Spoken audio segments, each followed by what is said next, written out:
Nick Molnar is something of an Australian icon. You can't really digest what's happening because a lot has happened very fast. The 30-year-old is credited with reinventing the spending habits of millions of millennials, earning a spot on his country's Young Rich list in the process. My co-founder and I made a rule very early on that we wouldn't watch the share price. And now, as the pandemic supercharges his payments business, its soaring stock price has shot him to billionaire status. My wife always says, just don't look down.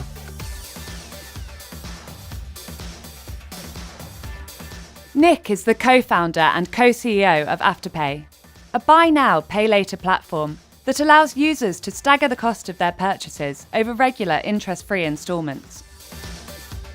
Here's how it works. Say I want to buy these $200 trainers, but don't want to part with all the cash up front. I can make an initial payment of $50, followed by $50 every 2 weeks until the full cost is paid off. If I miss a repayment, I'll be charged a late fee and blocked from the platform until all my payments are up to date. We pay the retailer the next day and then we assume all the risks. So it's our responsibility to recover the funds from the customers on the due date.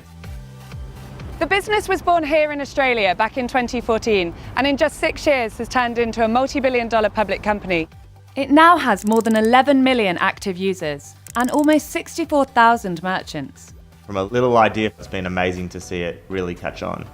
Nick, a commerce graduate from the University of Sydney, noticed that young people's spending habits were changing. His theory? That young people had grown sceptical of traditional financial products like credit cards, which can lead to spiralling debt. So Nick teamed up with co-founder Anthony Eisen, an investment officer 18 years his senior, to create a millennial-friendly alternative for deferred payments. I actually founded AfterPay with my neighbour. Anthony and I got to know each other and we started speaking about this trend that I'd seen growing up in the 2008 financial crisis. So becoming an adult during that period of time was, pretty telling when you saw parents or friends of parents lose their jobs, and essentially the millennial cohort as a whole said, I'd prefer to spend my own money. I'd prefer to spend money on a debit card as compared to a credit card. According to a survey, just 1 in 3 adults aged 18 to 29 owned a credit card.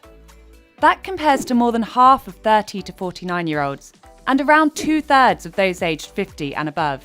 After launching in late 2014, the business saw quick growth. Cash-tight consumers liked the 4 equal installments model, while retailers, keen to boost sales, were happy to pay a small commission to get on the platform. Our thought process was, how do you turn this completely on its head, where rather than charging the consumer, you charge the retailer a small fee.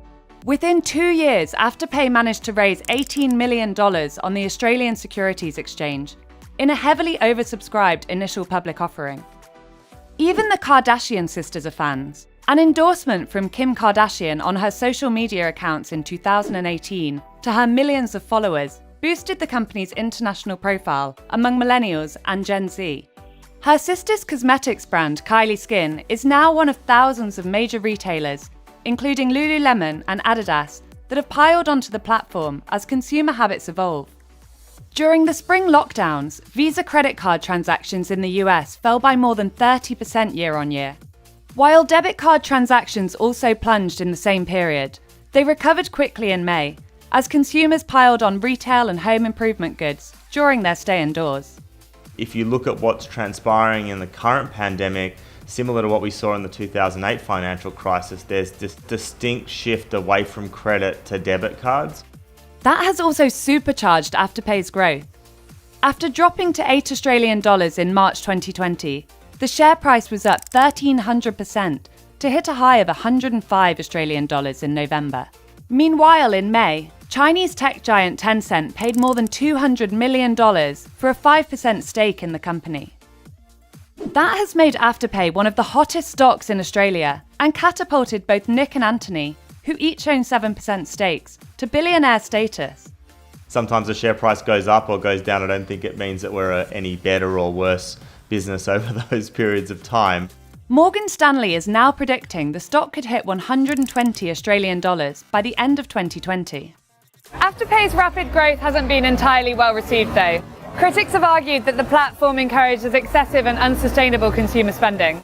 Currently, buy now, pay later platforms such as AfterPay, Affirm and Klarna fall outside of consumer credit laws in most countries.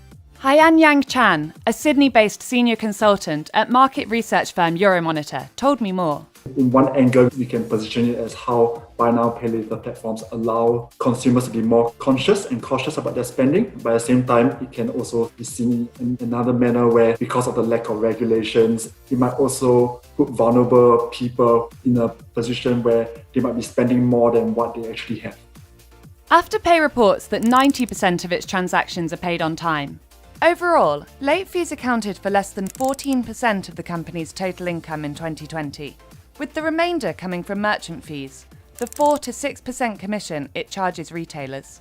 The most important point about our business that many aren't too familiar with is that the moment someone goes late on one installment payment, they can't keep shopping until they pay that late payment back. Regulators are also concerned that small businesses are unable to absorb the merchant fees as easily as larger businesses, hurting competition. I think the regulatory bodies are seeing not only how can we protect the consumers, but also how can we protect the merchants as well. I think this is something that is going to be ongoing conversations that we're going to continue for many years to come. Nick said the company is currently in voluntary discussions with regulators about such concerns. Even as the industry continues to grow apace, AfterPay has yet to turn a profit. In 2020, AfterPay's revenue doubled to $382 million, while losses halved to $16.8 million. The business is now focused on driving that growth forward. Key targets for that include the US, the UK, and Europe. To that end, Nick will be based in the States to lead their international expansion, while his co-CEO Anthony will be based in Australia. Different regions are in different phases of growth. In Australia, 1 in 3 millennials use our service every month. In the US, we processed over 4 billion of volume in the past 12 months, but it's our second full year and we're really just getting started.